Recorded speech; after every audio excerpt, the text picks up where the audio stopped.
Hey y'all. Hey Trigger Happy family. How y'all doing? Hey, Hey Danny, what is up? Yo, we're in season 4. season 4. Every time I say that, it just sounds like so much.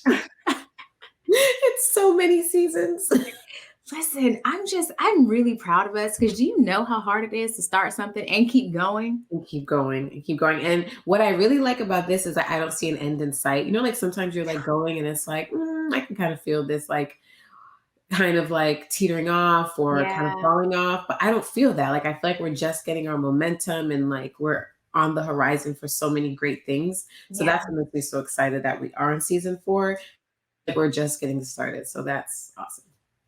It really is. It really is. And it's so funny too that you just said something. It's kind of like a precursor to the conversation today where you can feel like it's kind of starting to teeter off or it's about to, come to an end.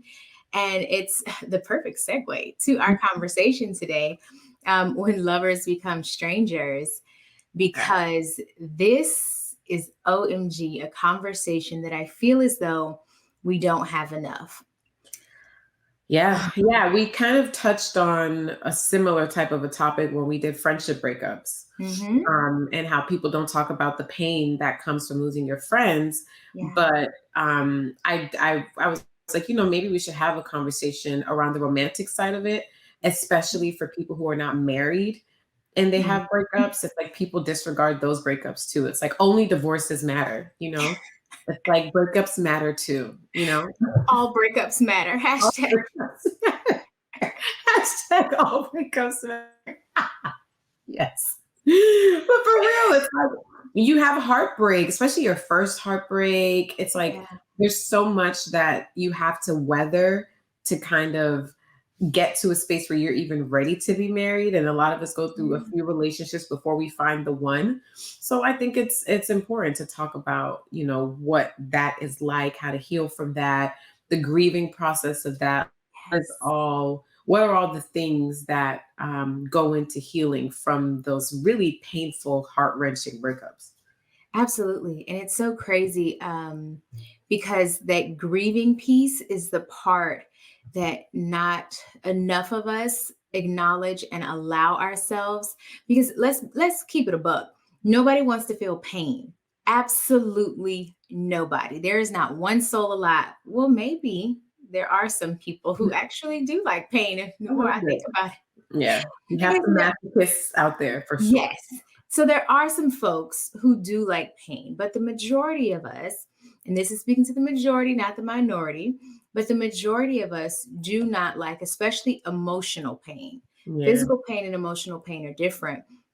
And many times when we do break up, especially when we have these relationships that we had, intertwined our lives and believed that, we would make it to forever or this would be our person.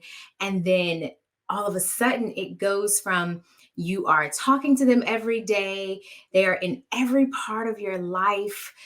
You're sleeping with them if believe in, having sex without being married. Or if, let's say, you are abstinent but you still are very intimate with that Yeah. person. And for those who understand intimacy, it doesn't have to be a physical act. And many times it is not a physical act. But you have this level and this sense of intimacy with a human. And then all of a sudden that goes away. And the little things about knowing how their day is going, or knowing like what's happening at work, or the big project Yeah. they're working on and they're excited about, you are no longer a part of that.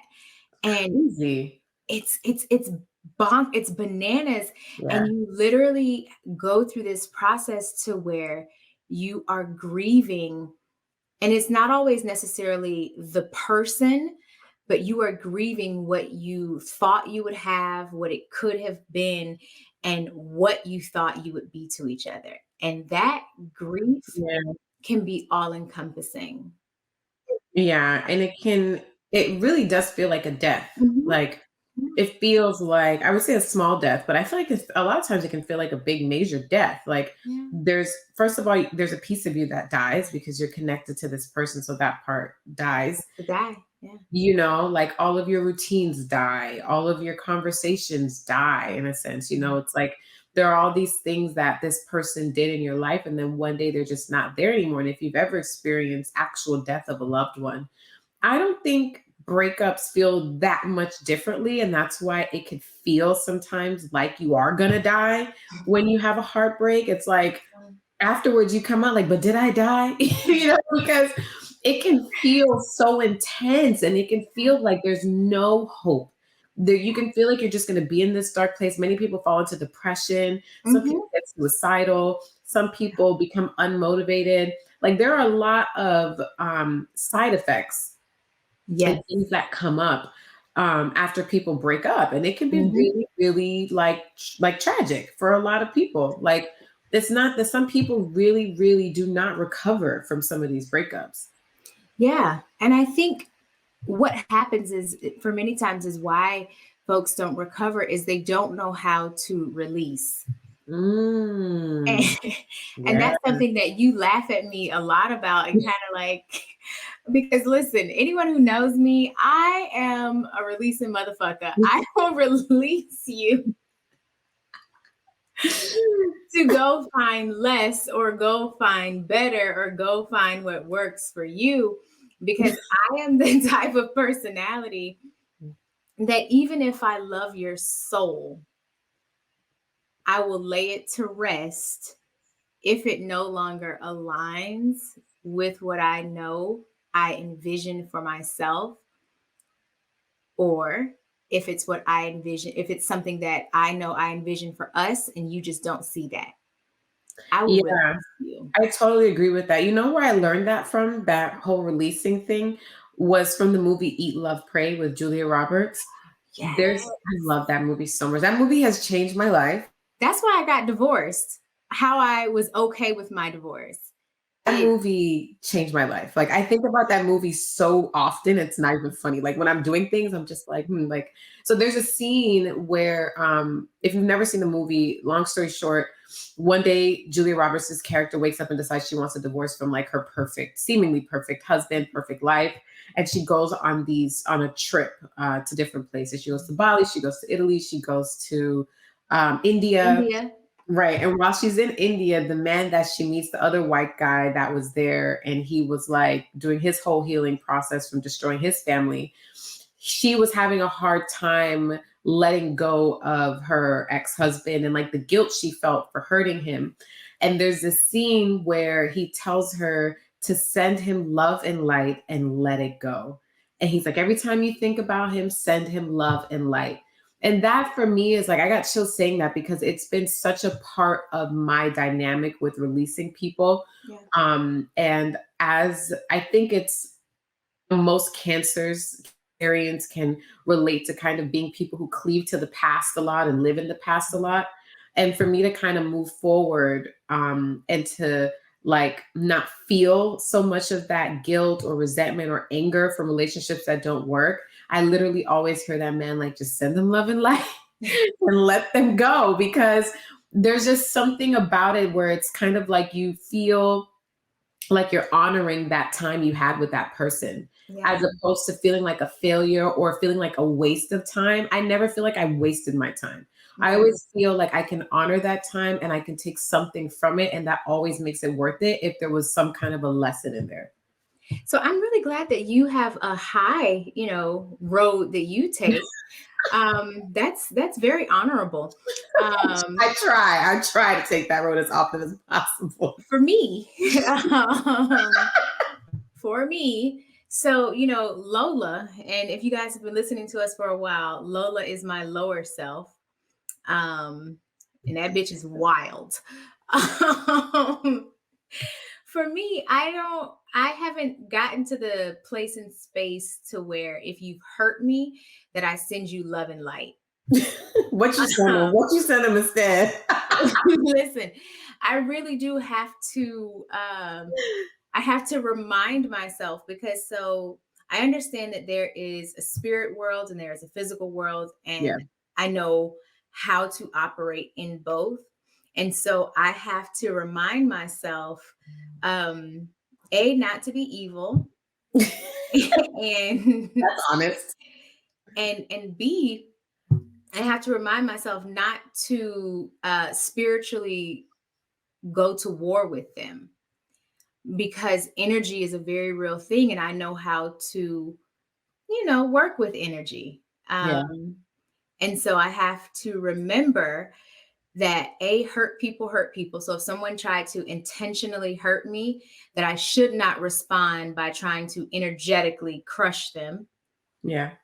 Yes, that's exactly what I mean. I should not respond by trying to energetically crush them, number one. And number two, I can wish them nothing and still be okay. So I'm not to the point in the place to Mm. where I want to send you love and light, but sometimes I wish you nothing. Okay. Okay. So you try I to keep wish it you nothing. neutral. So what would you say, since we talked a little bit about grieving, what would you say your grieving process has been when you have to let go of things? Because even if you're able to release it, it doesn't mean that you don't feel that disconnect. And that doesn't mean that it doesn't hurt, right? Like, Absolutely. And I think you that's the cut off piece your where arm if you don't need it anymore, but it's still gonna hurt. So absolutely. what do you feel like is your grieving to healing process whenever, especially when the relationships end on a negative note? Yeah. So for me, and this is just being honest, I am cool with every ex I've ever had except for two. Just Okay. two. My ex-husband and then my last partner. Um, because again, I can wish you nothing and still be cool with you. We can still interact. I don't believe that because our romantic love died, that everything else has to. Okay. Where So when you say cool, are you guys like friends that talk, or it's just if you saw them out, you would say hello and it's amicable? So, as in, like, they would sometimes call me, like, hey, to get my advice. Or if I needed to speak to them, like, I'd call them to, like, get their advice or to speak on things. The only time that I will no longer reach out, or will completely like disconnect and cut the cord. It's like an umbilical cord, no matter how much life it gives a baby when that child is, inside of the womb. Once you cut that umbilical cord, what used to serve as a form of a life source now would become toxic if you try to reattach it to that person. Yeah. If it stayed connected to them in any way for too long, once it's time to cut that cord, it now becomes the very thing that gave them life, now becomes the very thing that can and will kill them if Mhm. it stays connected. So for me, what my process is, to answer your first question, is I honor and acknowledge the things that we gave to each other. Yeah. I honor and acknowledge the things that we gave to each other. And then I also honor and acknowledge the things that just simply did not work, no matter how much I loved them. Like Mm. that piece for me, acknowledging that I love you, and these are the things that were either non-negotiables for me, because I do have non-negotiables. I'm not going to play pretend like I don't. I have absolute non-negotiables, as I believe everyone should. So I will acknowledge the things that, hey, these went against my non-negotiables, and there was an unwillingness to change. Because I Mm. don't just release you because, oh, you're not it. I'm going to, no, no, no. I take time, I communicate, I talk through, we go out, let's go to therapy, let's do all the things. But if after we've done all the things, After you've done all you can. listen, I'm not just standing, I'm going to sit down. I'm going to sit down. I'm no longer leaning in. I'm going to lay down. Yeah. I'm going to lay down. And Yeah. then I allow myself to cry it out. And I don't require that I'm finished in 24 hours. Like the grieving process, I let myself be angry. I allow myself to think the evil thoughts and the things I would like to do to you physically and energetically. I do my best to ensure that I don't act on those.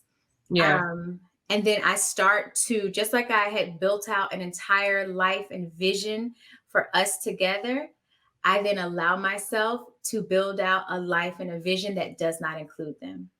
And that, I think, is where the Mhm. painful piece comes from. Yeah, that's where the morning starts. And, that's Mhm. so interesting that you said that, because a lot of times not wanting to think about life without them is what makes you stay in a toxic or unhealthy relationship. Yeah. It's that fear of loss that sometimes you think that you're in love, but you're really just attached. Yeah. And because you're so deeply attached, you're afraid of that disconnect and that detachment. You're not really afraid of like of falling out of love or not. It's like that's not really it sometimes. I think inherently we know we can find love again, but it's that attachment piece that we're a little nervous about finding. Like, will this person, will we connect? Will we do all these things? Will they laugh at my stupid jokes? Will they accept me for who I am? Like those are some of the things I Yeah. think that kind of make crippled with fear. I know for me in a relationship I had, we had so much of our lives intertwined with family. We lived together. Yeah. It was just like the thought of all those things, losing all those Yeah. things was what made me think twice. It was just like, God, everything's going to be so different. Yeah. And that piece sometimes feels so hard. And it's like, Mhm. I do not want to start over. I don't want to meet anybody else's mother.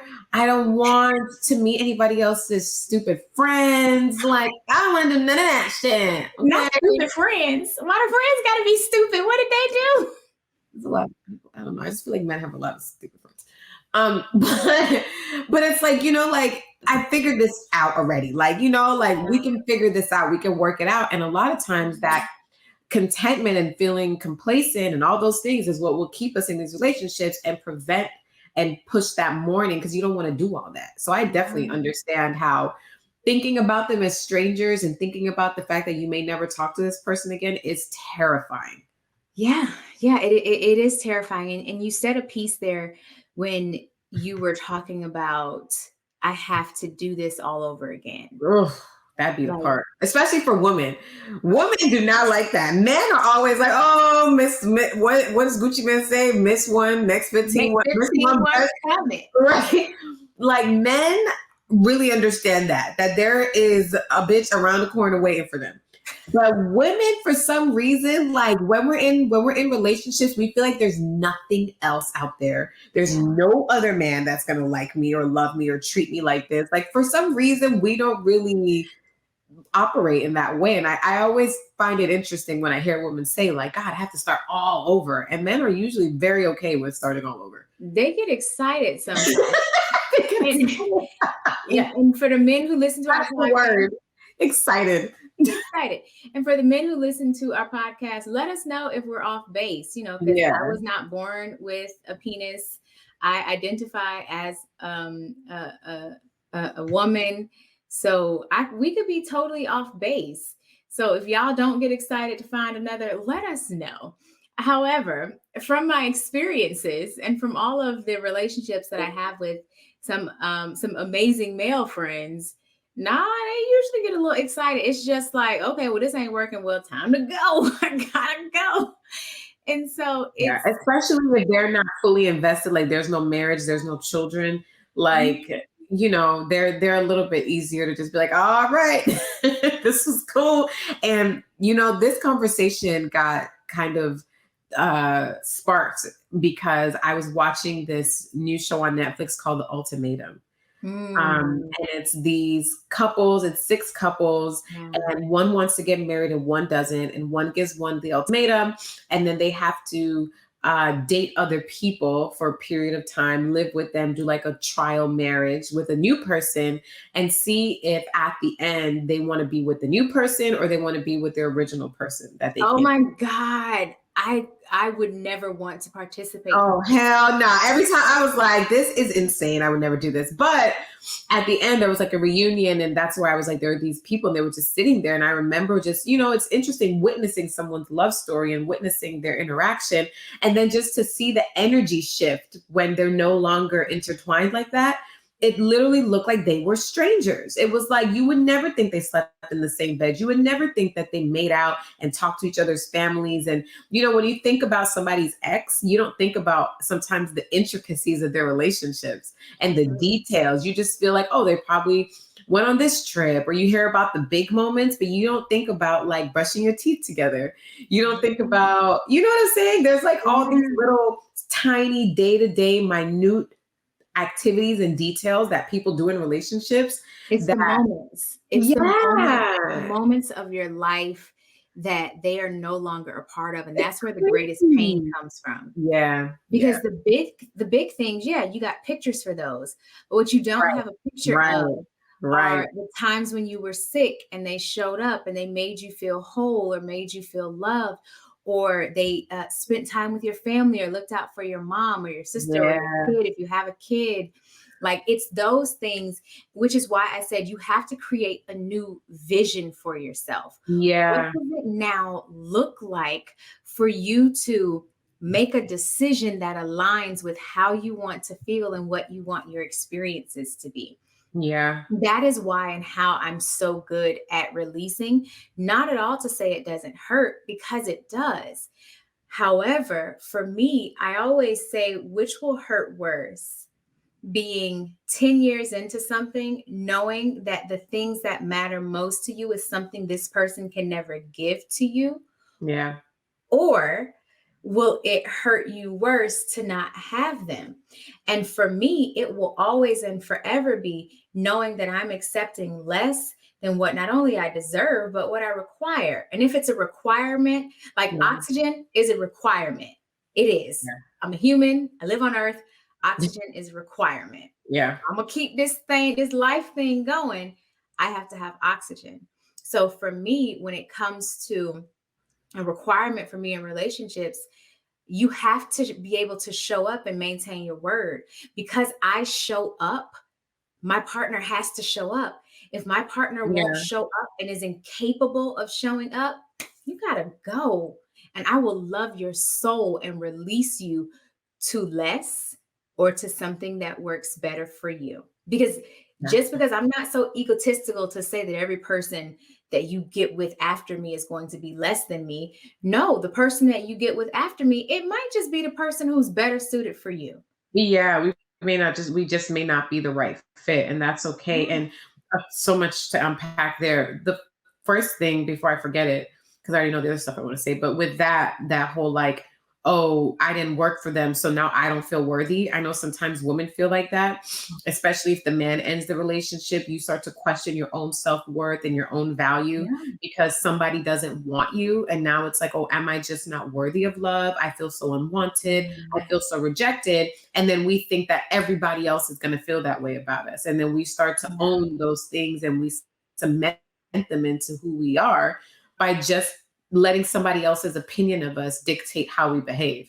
And that I know is a really difficult thing to do, but it's important to remember that you just might not be a part, they just may not be able to appreciate what you have to offer. It's just like if you don't know what a real diamond is, honey, you're gonna never value the diamond. You're always gonna be like, I'd rather cubic zirconia, it's a little sparklier, but you don't understand the value and the work it takes for people to mine diamonds. Like you just have to remember that that person just isn't right for you. It doesn't mean that you are now not right for anybody else.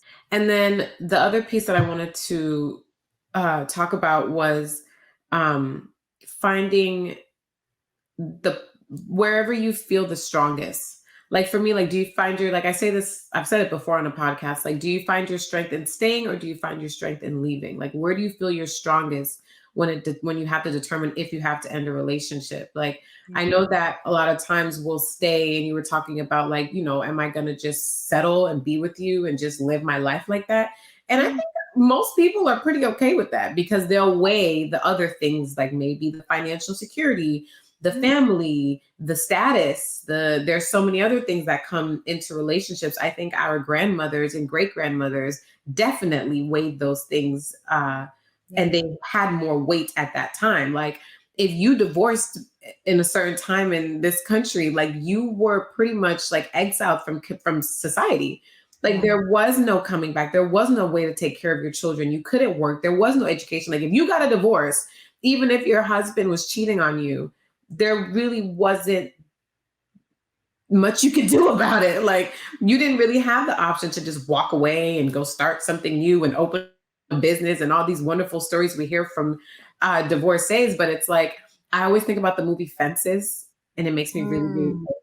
angry when I watch that movie because I just think about all the women that had to endure things like that. Yeah. And get cheated on, and these men have babies, and then you're just so stuck because we still do it. We invest so much of our life and so much of our energy into partners that we forget about ourselves. And then when they do something and we're just stuck with ourselves, we're like, there's What just do I do now? so much grieving that has to happen. You have to Yeah. grieve this version of yourself. You have to grieve this person that you thought you knew. Like, it's so hard. Yeah. It's so hard. It's the grief piece of it that, again, too, a lot of people don't want to deal with. Like, there's a Yeah. saying, the quickest way to get over one partner is to get under a new one. See, Um, that's my method. Not necessarily get under one, but I am like, we break up, I'm in the club the next day, honey. Okay. Like, that's just me. I give myself like a day or two and then I got to go. Like, I got to get out the house. I got to get cute and put on my freaking dress. Let me call a home girl.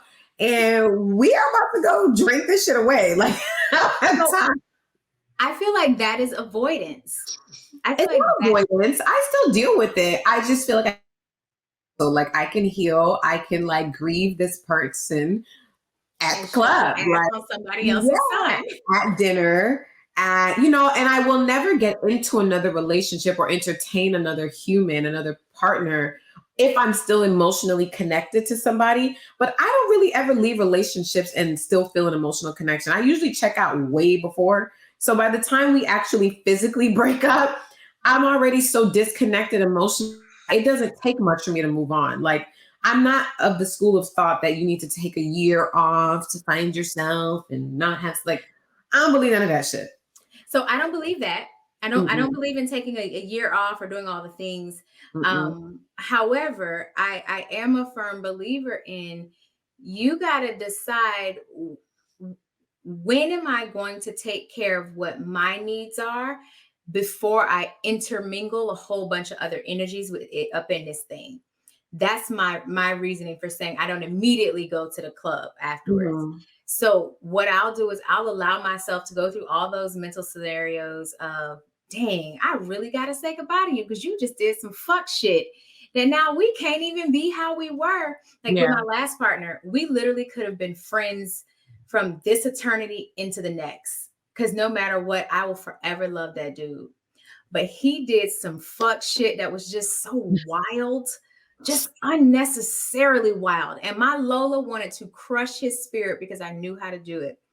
But how I knew I had grown is I did not say what I knew would have crushed his little soul. But for me, I knew once, like, he had confirmed that he had done some things, I was just like, in my head, I was like, damn, and now I gotta kill you. Gots to be more careful. And when I say kill you, just, in case the Fed's listening, I mean mentally. I have to kill you in my Mhm. head. Like, I won't touch you physically because I don't give a shit. Not touching anybody's child. But I now have to get rid of you in my mind, and you no longer get to be a part of my universe, when we Yeah. literally could have been friends for two, 3 eternities, because I adored our friendship just that much. Yeah. So becoming a stranger, or you becoming a stranger to me now, was something that I welcomed because I did not like how I was handled.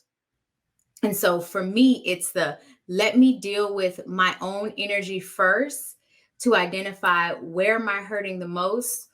What is it that I want to see and experience moving forward? And then I have to create a new vision for myself.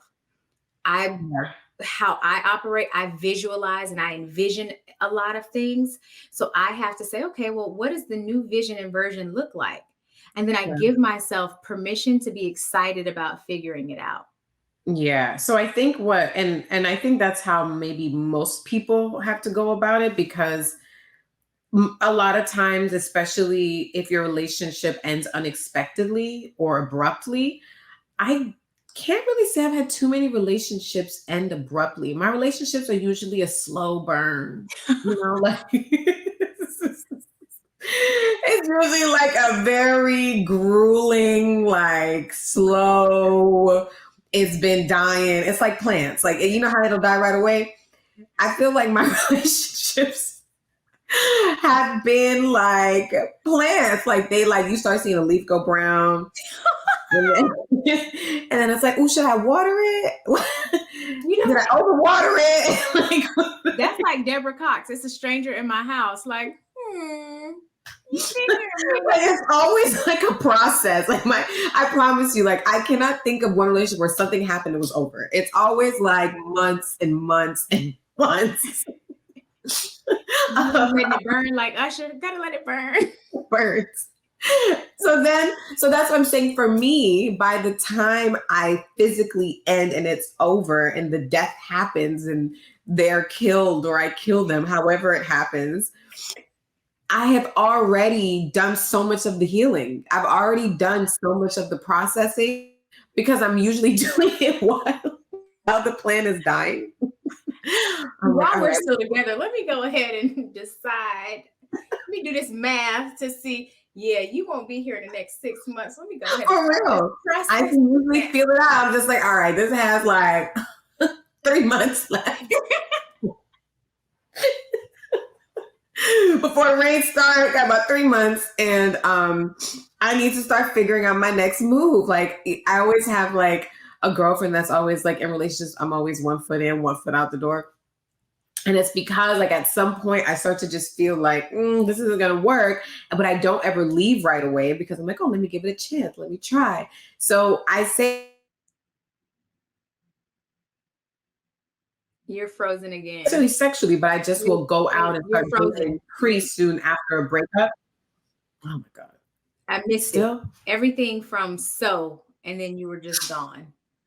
Oh, can you see me now? I can see you now. You're back. Okay. So I was start saying with that. so. Okay, so when I say, I physically move on or I start dating again, and it's not necessarily sexually, but I will go out and start seeing new people, is because I've usually dealt with a lot of the heart stuff and a lot of the energy and emotion stuff while I'm in the relationship still. Before I actually decide to leave, like I said, I check out way before that. And I'm usually ready. Like by the time it's over and ended and they're dead, not physically, I have grieved them. Like I usually have like done the whole thing. I'm like, all right, this is gonna suck, and I'm gonna wish them the best, and I'm gonna have them rest in peace. But I just we're talking. This is so morbid somehow. This took like a very morbid turn, No, but it's being honest. but it's how it feels. I'm not saying I don't care about them or that it didn't matter. I'm saying like, I really go through the process of knowing that it's not going to work, knowing that it's going to end, and I really start the process. Like if you have someone with a terminal illness in your family, a lot of the people those better because you have this time to grieve slowly. It's not this that shocks the nervous system. It's like, okay, I have time to slowly kind of figure this out. I have done that in relationships where I've done it that way. So for me, I move on. And as long as I'm emotionally and sexually disconnected from my ex, I feel free to move on to somebody else. I But mean, but the last piece of that, sometimes the hardest part of it, which is still the hardest part for me, is forgiving myself. yeah. Yeah, I'd say for me, the hardest part, because again, that whole visionary thing, I create an entire universe and a world for us. If we're together, oh, I've in my head, oh my goodness, we've created this empire and we're doing these things and we have these kids and we have these homes all over the world and we're meeting presidents of companies and nations and like I have created an entire experience for us and I'm vested. Doing all the things. Listen, all the Yeah. things. I am fully vested. So like you put your relationships in hospice, they get on the terminally ill list. Yeah. I That's put good. my relationships on the transplant list in that I Mm. feel like I don't have to get rid of the whole person if we can just, maybe get a new lung because we not breathing together well. You try you try to get surgery for it. You try to Yeah. fix it. Yeah. I get the surgery. I put us on a transplant list. Like I'll talk through it, put us in some talk therapy. Like for my former partner, I was like, hey, yo, because we had a conversation around like Mother's Day. I was like, hey, yo, so we really aren't on the same page in terms of timelines, in terms of, I feel tricked. Like, because this is what we say, Bamboozled, hoodwinked. hoodwinked and bamboozled. I'm like, okay, so we're not on this page. All right. So for me, I'm going to no longer give you monogamy. I'm not giving you monogamy no more because Mm. where we said and where you said you were is not really where you were. What And was that's his response to that? Because most men, I can't imagine a man feeling like totally okay with that. He wasn't totally okay with it, and that wasn't my problem Oh, oh, hello. because this is that whole putting you on the transplant list. Instead of just getting a new body, okay, miss one next 15, one coming, I'm going to give us an opportunity to work through our things. And also, I'm a woman of a certain age. I'm not going to force you to hurry up to be somewhere where I know I already am, Yeah. because that's not fair to you. Then you're going to feel rushed. And why feel rushed? I don't believe that there's nobody else out there. I believe that I can fall deeply in love with someone today, and next week they decide that they no longer want to be deeply in love with me. And I also believe that I can find somebody else who also wants to be deeply in love and who wants what I want. I think we have to get out of feeling as though we have to force people to be Mm. what we need when we need them. Ooh, that part. That's a word right there. Ooh, because It's a, us vagina havers think that we could just change. we think we can change people. Bro. And I'm not saying that we can't, but I just feel like if you're with someone that you want to change too much, I just think maybe you need to find somebody else that matches what you want. And just remembering that there are, what is the population count of Earth? It's Isn't it like almost 8 billion? Are we almost at 8 billion? It's over 7.5 billion we now, I almost think. there. Like, get out of Chattanooga, get out of Kansas City, like, go somewhere else, like, go dip your toe in a different pool, go fish in a different pond, all the Mhm. things, and go find somebody that is more so what you're looking for. Yeah. Allow that relationship that you're in, that honestly, if you're honest with yourself, it already feels like it's done. We've all been there. We're especially when you've been with someone for a very long time. You just start to just be like, okay, this is just how it is, but you're miserable. Why? Just go find somebody else. Like, I think that, but I do say this. The older you get, and you just have to be honest with yourself, and it's still possible, but it does become less likely. It is what it is. I The don't think it becomes less likely. I just don't agree.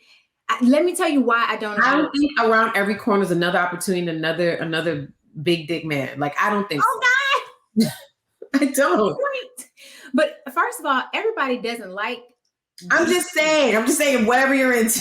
but everybody don't like BDE. I am literally recalling in my head a number of people who do not like BDE. They don't like it. It don't feel good to them. It hurts them because their canals are a little, they're shaped and they're not as long. It's a whole thing. However, here's my thing with that. I believe that you get what you believe in. Okay. Okay. Fair. If I believe that there is always something out there for me, then I will always find that, because that is what I'm looking for. But will it also cause you sometimes to not value certain things and squander certain opportunities or certain people because you always feel like there's something else? Like, can it also have that implication where because you just believe that there's always something, then you are quicker to maybe end things and not nurture them and have transplants because of that? So for some people, yes. And I Okay. almost answered you before I listened real good. For some people, yes. Okay. Okay. However, for me, I'm not into just throwing people away. Okay. Okay. I will release you after I have done the CPR, after we have taken the class, after we have gotten on the app, after we have had the talk therapy, after we have Yeah. done all the things. Yeah. See, I don't do all that. I've never been to therapy with a partner. I don't do none of that stuff. So I do all those things. That's why I have no problem releasing miss one next 15, one coming for me, because I'm willing to do all the things. If I say I'm committed, I'm a Taurus. I'm committed. I Yeah. am in there like swimwear. And also, this is where that rising in Gemini coming, for those who don't believe in it. Okay, then just say this is where the part of my personality is that if I have done all that I can do, I'm no longer standing. I'm going to sit down, and then I'm going to lay down, and then I'm going to go get up and find someone else. Yeah. I know that because I give 110%. When it's time to let you go, baby. And the stranger, like your lover becoming a stranger, the hardest part of that is acknowledging that, damn, I didn't choose I didn't choose That's the part for me that I have right a that problem with, time. the forgiveness. Yeah. And then Mhm. the hard part also is trusting yourself to make a better decision the next time. Because Yeah. now you've kind of fractured that trust with yourself by making a Mhm. stupid, fucked up decision before. So now you're like, oh man, am I going to keep making these decisions? And some of us do, right? Some of us is like, oh, this is a pattern. I keep dating assholes. I keep dating abusive men. I keep dating narcissists. And you're like, what the fuck is wrong with me? Why? My picker Yeah. is broken. How many wonderful women do you know that just keep ending up in these crazy relationships? And you're like, but you're so dope. Like, it's not How? them, it's the picker. Like, your picker's fucked. And Yeah. I just think that sometimes, not saying you shouldn't own the things that are wrong with you that may attract certain energies, but I also think sometimes you need to figure out why you are making those selections and figure Mhm. out how you can rewire and override that setting so that you can make better decisions, because it is possible. And I know that's hard to trust yourself to do better. Absolutely. I think how you do that and how I've done it and how I've worked it out through therapy is I identify what are the common denominators in the Yeah. men that I've chosen or the partners that I've chosen that cause me pain. Ooh, that's What are good. those common Because denominators? there's usually a thread. There's There's usually a thread. something. Yeah. There's a thread. For me, it was emotionally unavailable men. So with my former partner, and I once compared him to my ex-husband who was abusive, and my former partner had never physically harmed me. And so that for him was just the worst thing. How could you compare me to this man who Yeah. caused you so much damage? And I said, I'm not comparing that piece of you to him. I'm comparing the emotional unavailability. You guys are Mm. aligned. You are very much so aligned. And not just you, also the partner before you was also emotionally unavailable. So then Mm. there is something in me that is seeking out partners and men who are emotionally unavailable. And that's not a you thing, that's a me thing. Right. But I do have to identify what is the thread? What Yeah. is that piece? Because for me, if you're emotionally unavailable, then that means I have to work for you. And then it makes me feel Ooh. like I deserve your love because I worked for it. Yeah. So there's a self-worth issue. Exactly. So it's still not about them. Yeah. It still comes back to it's about me. So Always. the Yep. stranger in the house, shout out to Deborah Cox, the stranger in my house was actually me. Ooh, ooh. You preaching good now. Okay. Okay. Let me, can I snap? That's all like, I need to do something. Yes. The stranger in the house is useless. I was the stranger in my own house. And so That's because awesome. my picker was off, it doesn't mean that I can't trust myself. It means that I need to fine tune it to identify this is what emotionally unavailable men look like. As soon as I see this sign, I know that that is my, thank you so much. You ain't got to worry about me. Let check, please. And you save so much time and energy when you haven't updated. What does Just Mike update the software? Update the Where- software. It's where time. now your radar is a little bit more sensitive and it picks up on things a little bit quicker. You will save yourself so much time and energy because now it's like, oh no, that it's smell it. You know, and a Gotta lot of go. times it'll walk like a duck, talk like a duck. We're like, no, but it's a doggy, it's a It's puppy. a duck, bitch. It's a duck. He is a duck. He does not like you. He likes the Ooh, idea of you. He yep. likes the scent of you. He likes, and not even the real scent, he likes the whiff of you. But he Yeah, we cannot have. take the Yeah, full I scent. that part is so important. Like, we have to do a podcast around like signs that he not really that into you. Like, he's just not that into you. That's the title. Um, because there's remember we had an awesome person. I think she was in our second season. Coco. Oh, Um, yes. Love she was Coco. awesome. She's like we it was a conversation around like dating and having high standards. Hmm. Anyways, she has like Ask Coco on Fridays, and people will ask her like, "Oh, I'm dating this guy, and he hasn't responded in 3 days," and she'll try to be like, "He doesn't like you." He don't Like, like me, sis. yeah, it's because he doesn't like you. And I think every Friday I watch this little series of Ask Coco, and every week there's all these women she has to say, yeah, because he doesn't like you. Yeah, because he doesn't like you. And it's like, why is it so hard to believe that somebody's just not into you? Like, he He's does just not not that like into you. you. And that's okay. I feel like that's where, as women, we got to get real clear. Yeah. Hey, everybody doesn't have to like you in order for you to have value, in order for you to be worthy Mm, of love, in yes. order for you to have a person. Everybody doesn't have to like you. Everybody don't eat filet mignon. Everybody don't eat caviar. Hello.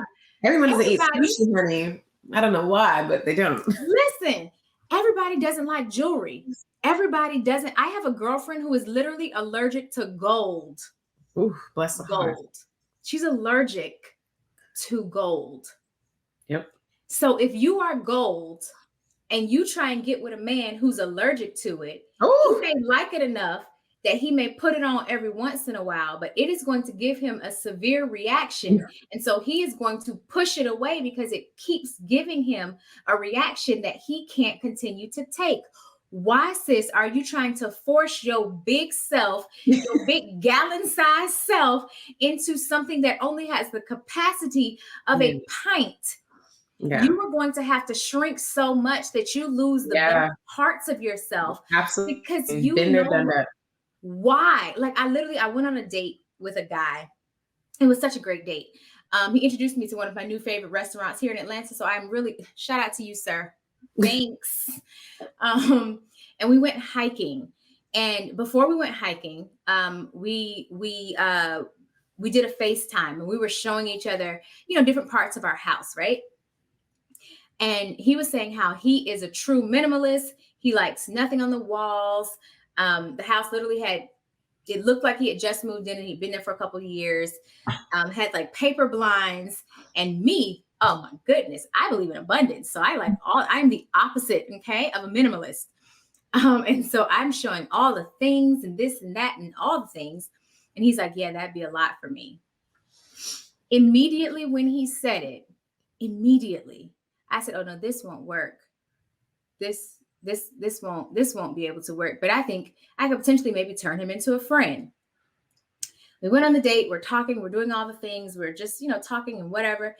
And because I've done so much inner work, he had asked a question, or I had said, I was like, hey, if I were ever to go back to corporate, I have to have bare minimum $500,000 for me to go in. The base pay would have to be $325,000, and I would have to have a bare minimum of $500,000 for me to go back into corporate. And he laughed hard as hell. That for me was the nail in the coffin, because I was like, I need a person who is going to dream big as shit with me. That when I say 500,000, Yeah. he's like, well, why not $250,000? Why not $1 million? What does that look like? Any person, but that happens, right, when you are no longer a stranger in your own house.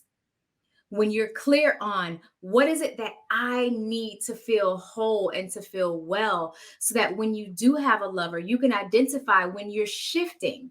And then you can have the conversation with that partner like, hey, I'm starting to change.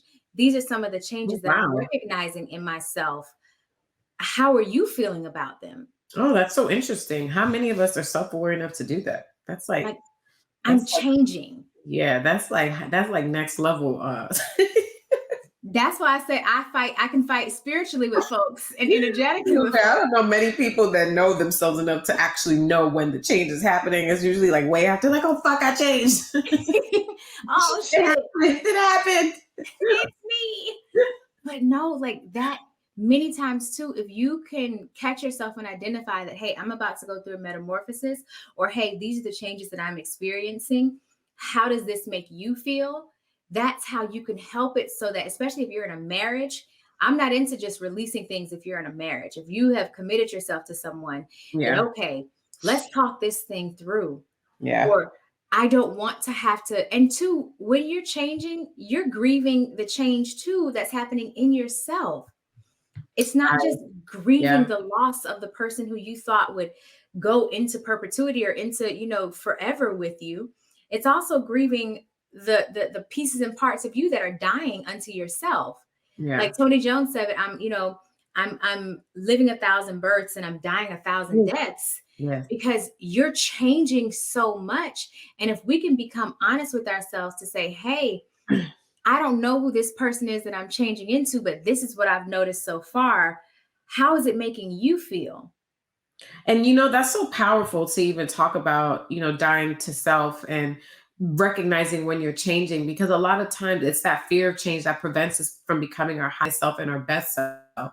So it's really important to get comfortable with change and to get comfortable with dying, with death in general, because it on the other side of that is so much life, and is so much of there's so much, I think, on that other side of it. Like, even if, since like we have so many great holidays coming up, like even in if you want to talk about like a holiday like Easter, like Jesus dies, if you believe that Jesus died for your sins and he rose on the third day, like he couldn't rise on the third day if he didn't die. So I think sometimes getting into this space, and obviously not, we don't, I know we all don't want to experience death in a physical way, right? Especially of our loved ones. But I definitely think spiritually, the Bible and most religions talk a lot about these deaths to yourself that have to happen for you to get to the next level. But it's scary, right? And it can Yeah. get dark, and it requires mourning. It requires grief for you to get there. But once that's there, you have this opportunity to really step into your full self. And the same thing when lovers become strangers, it's like, yeah, that person may have to be gone or die in a sense in your life, but now you've opened up your world to accept maybe the best thing that's ever happened to you. That's so many people's stories where they were in some relationship for 20 years and then they met the person of their dreams 3 days later, and now they've been married for another 30 years. Like, But that is why I don't believe that the older you get, the less opportunity you have. I feel like that's a bunch of bullshit that we've been fed, that we just have to believe. Because if, let's say I turn 50 and let's say my partner decides that he wants to go away, it doesn't mean that because I'm 50 or because I'm a certain age that I don't have a chance to find something else. Because I don't say you don't have a chance, but I do think that your pool shrinks. how, if there are other people still alive with you? It's No, other no, of people course still there's other living. people alive, but based on, okay, maybe your pool no, I still think your pool shrinks, but I also think that the requirements that you may have and the standards that you may have, they're out there. I'm not saying that it's not there, but I just think that it shrinks. Like the chances of it get cut a little bit the older you get. The more kids you have. I don't believe in like what's the high value man? What's his name? Oh, absolutely not. We will not say his name on this podcast. The man in which we do not say his name, but I do think there's a little bit of truth to understanding how you show up in the world and how that is going to impact the people that you attract. It's like saying, of course, if you are, I watch 600 pound, my 600 pound life. I love that And show. right. And for whatever reason, these 600 pound people always got a bae. Always. I talk to people I know that's 200 pounds, 300 pounds. And I'm just like, why do you think you can't get a babe when it's somebody out here that's 600 pounds with a babe? Because that is their belief. That is why it is No. my belief. But I agree. That's what I'm saying. I agree with you partly. However, you might be a certain weight, right? And I'm just using weight because that's something we could see. And you are attracted to men with six packs. That's just what you like. That's just what you're into. That's what you're attracted to. You may be overweight, but you don't like guys that are overweight. You like a man with a six pack and a chest, honey. The chances of you getting a man that is into fitness and into those things that maybe wants to help you and doesn't care about your weight are going to be slimmer than if you liked men who were like you, that were overweight as well. That's just logic. Like most people Not who are into, necessarily. I'm not saying it's impossible. It's possible. We see No, it all not the even time. We not see even buff an men and we're like, impossibility. okay, that's his girl. Okay, that's interesting. I know many, many men. For me, it's about preference. I know men who love I agree, Alicia, but it's gonna be the chances of somebody that is super into fitness to get with someone that does not take their fitness as seriously. I'm not saying it's not possible, but I don't think it's going to be as likely. It's out there. I believe all of it is out there. but I don't think that the chances of you getting that are going to be as high as if you were somebody that took your fitness as seriously. And that's just one example of, hey, I don't like men with kids, but I'm 50. What the chances of you finding a man without children in your age group is going to be slimmer than a 22-year-old. That's just a fact. It's just numbers at this point. So now that, yes, that's different. But when it comes to like body type, I just feel like people like who they like. So I won't compare it to like body type or weight, but I will say there will, of course, be things that you have to compromise on. Yes. And also, but I'm not saying you don't compromise. I'm saying at every stage, no matter who comes, what goes, what stays. I agree. I do agree with that. So we're saying the same thing there. Always, yeah. I just think always find somebody else. Your pool might get a little. Well, it's not that you're pool, it's just you will have to compromise. You'll have to come to a compromise. But I always feel at 60, if let's say I've been married again and I decided, okay, this doesn't work for me anymore, and I decided I'm going to release my husband or he going to release me or whatever it may be, I still believe that I can find somebody else. Girl, do you know the highest AIDS cases is in a nursing home? The highest AIDS cases I believe you can find somebody else too. I do believe that. It's always somebody. It's always somebody. I agree with that, but I still think that your chances and the level of compromise gets higher. It just does. You can say that. You can say the level of compromise gets higher. I'll say that. You cannot say that your chances are diminished because that's not true. It's your level of compromise rises. Now that's that 60 is not going to have a six pack. Like the chances of a 60-year-old man having a six pack are way slimmer. They just are. Yes, and that's the level of compromise, but that's not the level of opportunity. Yes, it is. No, you still have the options. It's just now instead of the opportunities, the options are less. So the compromise rises because the options are less. No, that is not what I'm saying. That's not accurate. That's not accurate. We have to agree to disagree because I just think that if I'm 50 and I like a six pack, the chances of me finding a man with a six pack are slimmer.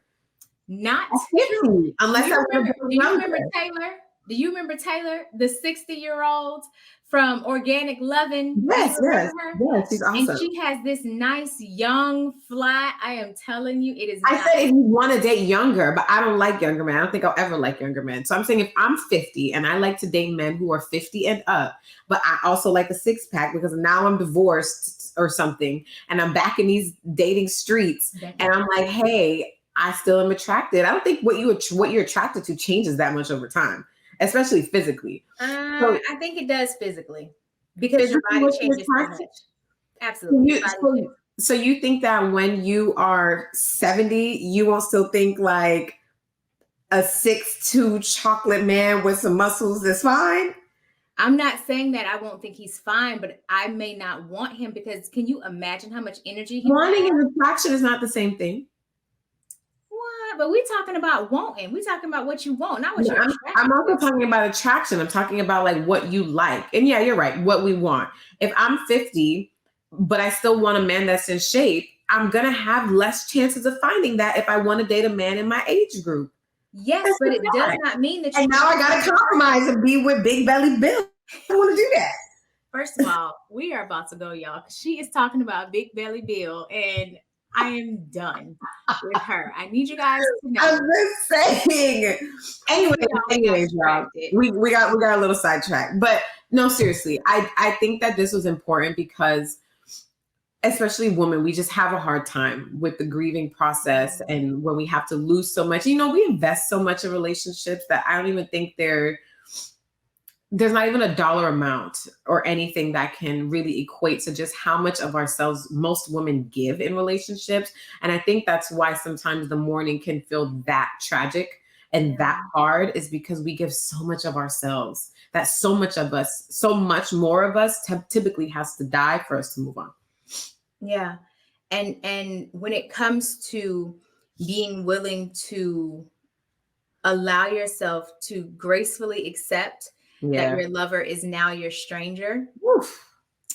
It's crazy. It's just like, you want to know something? My brain doesn't like like compute that sometimes. Mhm. Like seriously, like even like I've had exes, not that you miss them, but sometimes the fact that I don't know what they're doing them out and it's like, God, I'm not gonna talk to you. Like I talk to you every day before. Like I Yeah. woke up to you and now I see you out and I don't even say hello. Like that's Mhm. crazy. And I've experienced that because I'm not friendly with my exes. Maybe one, right? I'm the opposite of you. Like how you're not friendly with just like one or two. I don't have exes as friends like that. So Mm. for me, like, this is a small town. We're in Miami, it's a small city. And especially for Black people. And when I go out and I see an ex or something, and I'm like, God, like, like there's this part Yeah. of you that it's not that you want them or you miss them in Mhm. that way, but it's just like, God, you were my person at some point. Like Yeah. we shared so much and now we just have nothing. Like, how does it go from everything to nothing? I That's think after you've gone through your grieving process and you've yeah, allowed yourself to create what your new life now looks like without that person, yeah, it really is becoming okay with your lover now being your stranger and accepting and honoring the fact that there is still so much value and so much life on the other side of it. woo, that's it. There's Yeah, life will keep lifing if you keep living. yeah, Give yourself the opportunity to move on and explore and still enjoy the yeah, best pieces and parts of that life. yeah, But if you get so deep into the what could have, should have, might have been, then you literally are deciding that I am going to stay stuck yep, in this lover's position when they have become they're real ingrained in the stranger position. And yeah, so now, since they are now a stranger, but you are still stuck in the lover's gear, yes, you guys are no longer aligned. So you are keeping yourself in a painful position, kind yeah, of like trying to get a car to switch positions once the transmission dies, your yeah. transmission is dead. And that's okay. Bid it adieu, say goodbye, don't be evil, don't be like my Lola and decide that you're gonna perform energetic warfare.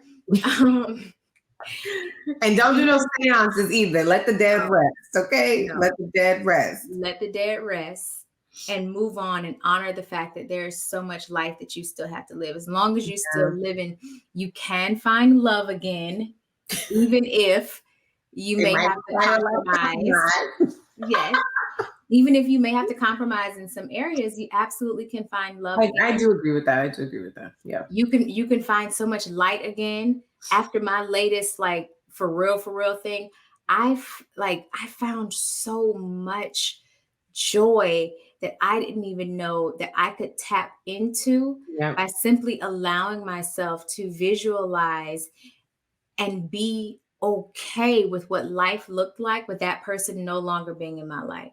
Yeah. Not as a friend, not as a partner, not as a lover, literally as a something that happened. Yeah. And remembering that the people that you come across are really, they're not your journey. They're just a part of your journey. They're part of it. Yeah. And you're still supposed to be on this journey to better yourself and to reach your highest self, regardless of who comes in and out of your life. And some of those people will take you to the next level. And that's how I like to think about partners now.